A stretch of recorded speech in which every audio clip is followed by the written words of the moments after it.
C'est seulement en 2014 que la petite île de Dadan, jadis située en première ligne de la guerre entre la République de Chine de Chiang Kai-shek et la Chine communiste, est passée sous contrôle civil. Et c'est seulement en mars 2019 que l'île, située à 4,4 km de la grande ville chinoise de Xiamen, a été officiellement ouverte au public.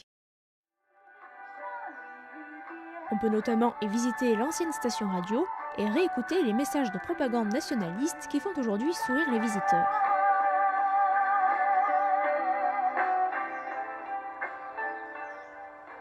亲爱的大陆同胞们，亲爱的共军指战员弟兄们，欢迎您到自由地区，和我们共同享受民主自由的生活。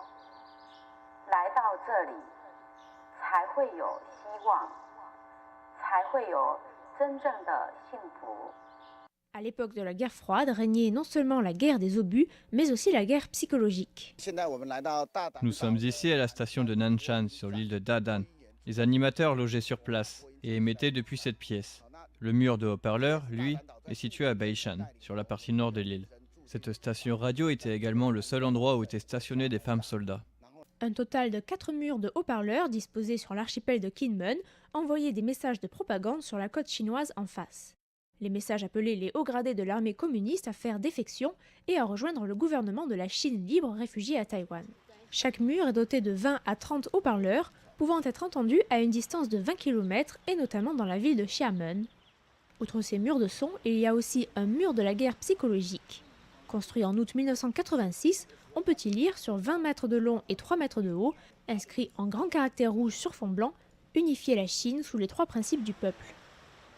Depuis son ouverture, le quota quotidien de visiteurs sur l'île de Dadan est limité à 150 personnes. Les touristes chinois ont également commencé à affluer par bateaux entiers pour venir voir, tout en se tenant à distance, ces 8 caractères rouges symboles d'une époque pas si lointaine. Depuis Xiamen, l'aller simple jusqu'à Kinmen se vend entre 130 et 160 renminbi, soit environ de 16 à 20 euros.